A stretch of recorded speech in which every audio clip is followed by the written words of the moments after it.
Not represent the Warner Brothers view on today's society, these cartoons are being presented as they were originally created, because to do otherwise would be the same as claiming that these prejudices never existed. So what's so racist about Tom and Jerry anyway? Well, most of it pertains to the character Mammy Two Shoes. Oh, wow.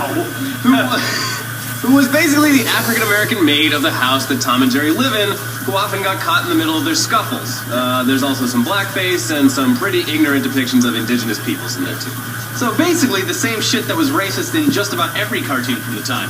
Mammy Two Shoes is just one example of the mammy archetype that appeared in early 20th century film and literature, where the character was generally an overweight black woman of below average intelligence, wearing domestic servant clothing and speaking in a Ebonic dialect. It's very much a product of its time, and we generally agree that trying to erase this stuff from history is the wrong way to deal with it. You can still appreciate the hard work that people put into this animation and their contributions to the art form, and hate the racist content that their work contains. I mean, that goes for appreciating pretty much anything from the past. People have been treating other people like shit since the dawn of man, but you can still go to Rome and marvel at just how fucking awesome the Colosseum is, and you don't have to feel bad that, like, thousands and thousands of people were basically murdered inside there. You can separate that. And, I mean, the same goes for animation of the early 20th century. It's the beginning of an art form, and it's very important. And you can separate the good from the bad. I'm glad that they took the stance of, you know, this is wrong, but we're going to put it out anyway because we respect the history of the cartoon. Yeah. But it doesn't make it right. And by the way, a lot of these you can't view on any other means except for YouTube. A lot of this exists on YouTube. Mm-hmm. So if you want to check it out, like look up that stuff on YouTube, because honestly, right now, one of the only places you can see stuff like this. So what's the most racist thing you see stuff like that in cartoons now? And it's on purpose. Yeah, they're doing it to be like ironic and doing it as satire. But yeah, if you've seen a incredibly racist cartoon that we didn't mention it here, put it in the comments below and we'll watch it. Yeah. So there you go. But yeah, I don't know if there's anything really much else to say about this topic. I don't know. I feel like I've now become more racist just by watching all of these videos. So we're sorry. Yeah, sorry. We're sorry. We're sorry. Anything else different than myself, that actually would be racism. I would qualify as somebody who's actually gone through higher education as well as engrossed in modern day social media and world and political news. So it's somebody who actually is in touch or tries to be more in touch than the average human with what's going on in the entire world around them, and all the political things that are either positive or negative. And then, of course, you have the fashion piece on top of that, which I don't personally understand, but it doesn't matter. Explain that. So when you say the fashion piece, what are you referring to? A lot of the people, when you consider a person a hipster, they usually have a specific fashion trend that goes along with it, where I'm taking something that's either like retro and trying to make it modern day cool, or he likes to call me homo chic, which means that I dress very slovenly, but at the same time have hints of being nice. I think is what you would almost trademark the hipster look as, where they put a lot of effort, or we pigeonhole them, end up saying they put a lot of effort into looking like they put in no effort. Okay, so kind of like the unmakeup kind of thing. Yep. You know, you don't look like you have makeup, but you. I don't have any evidence or proof of this. Is the result of people taking themselves out and away from black people into the suburbs, into the exurbs, and just, you know, no more investigation of this question. And I don't know what's happened in public education since I left public education. I don't know if these things are covered in the schools or anything like that. I just don't know. But it seems like there's a whole group of young people that are just unaware of what's happened and unaware of the privilege that they experience, and in some cases the racism that they experience. And it's kind of maybe part and parcel. I don't know. Now I'm going in a slightly different direction. So my first idea is it has to do with racial isolation. Mm-hmm. And then there's another trend, where young people of white and people of color are growing up together, but still without a sense of history and without a sense of what's gone on before. That seems to minimize all of these behaviors, or it seems to legitimize all of these behaviors somehow in a way that's very confusing to me. Very confusing. And it offends me, but I'm not really sure how I would enter into that discussion with people who are making these choices. Yeah. Yeah. What's your take? So, my concept is probably a lot more in line with actuality. The actual reality of it, but what you're talking about. And I would probably be almost lumped in with those kids for the sheer fact that I view a lot of things as far as like racism and stuff like that goes as they are plagues that start from within. And once you let them hold or have that power over you, there's something that you'll rarely ever lose the grasp of, or that they'll lose the grasp on you.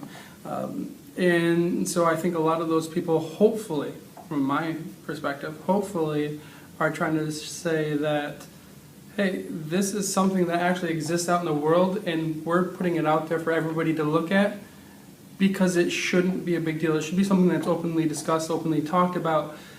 Because you're from a different culture, because you're, whatever X, it's irrelevant. Like, you're a human.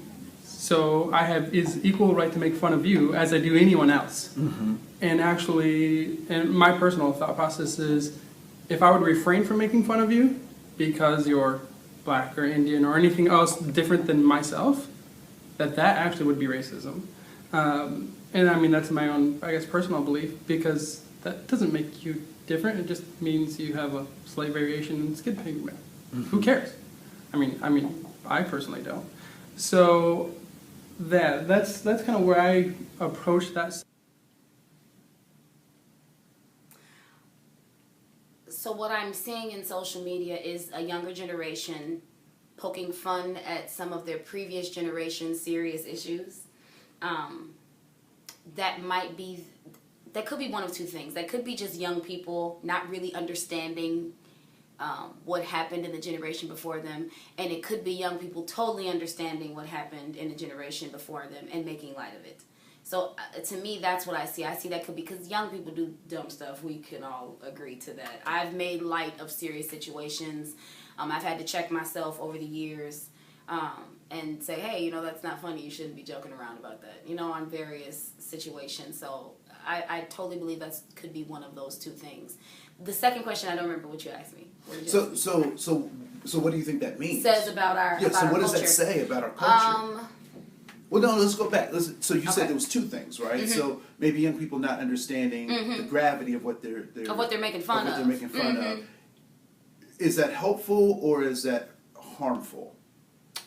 I see it in both ways. I see it as helpful because it's an opportunity for the elders to come and school young kids and let them know, because people have had to check me about things I was joking about. And that's an opportunity for connections to be made. It's an opportunity for young people to learn and grow. On the other hand, it's harmful because, like all young people and like all human beings, not everybody's going to have a listening ear. Not every elder is going to share that wisdom. So on that part that's left open, and it's like to me grabbing a knife out of the dish rack and it's sitting up. To me, that's the equivalent to it. So it can be helpful and harmful depending upon how we as humans respond to it. Okay. So the second part of that same statement you just made, you also said that there may be young people who know very well. Who know good and well, yeah. Who know good and well. Yeah. That they're making fun of something that they shouldn't be making fun of. So what is it that they're trying to get by doing that? Because all human behavior is goal-directed. People do stuff because they get Right, stuff. so what's the intent So what do you behind think it? the intent is? If I had to guess what the intent is, I wouldn't be able to because everybody has their own agenda. Well, But what in social media, right? So what are you seeing in social media? That for sure, personally, I mean, I've seen that where very shortly after the Boston bombings from the marathon, somebody dressed up as a marathon victim, and it was still so fresh that like they just got bombarded with hate mail. They basically got fired from their position at work.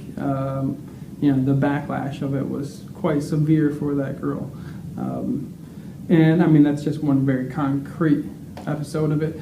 I think also it's going to be dependent on not only time, but how many people had accepted it and actual geographical proximity to it. So, because while we could potentially make light of that situation because we're removed by 2,500 miles, if you're in Boston, time is relative by distance, I think is the better way to put it. Okay. So.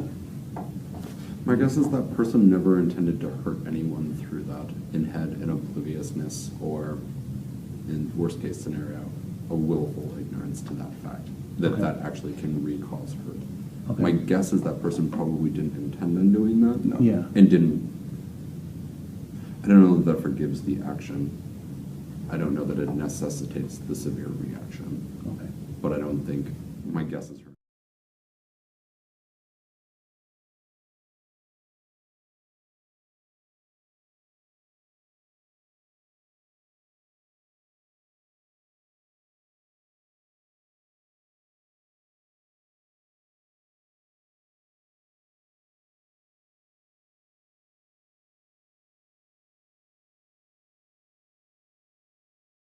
What are you seeing in social media? I see a lack of sensitivity, a lack of social sensitivity in social media. But I believe the same way my generation has a lack of sensitivity to the N-word, I think the next generation behind me has a lack of sensitivity to the things that were sensitive to us. So I think, just if this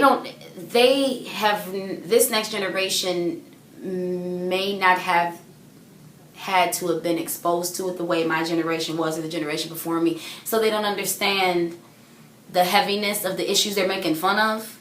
And so that, to me, that might be just a reflection of a generation of kids just not understanding what's happening socially. Okay. That's what that looks like to me. They just don't understand. The same way the argument with my generation and the generation before us. My generation before us literally could not get jobs, on top of that being called the N-word, or getting jobs and being called the N-word at work. And then for my generation to use it in songs, I grew up with NWA and stuff like that. So for them to take all of these issues that my parents and my aunts and my uncles were dealing with and to turn it on its ear and represent it as a form of their artistic expression, that freaked our elders out.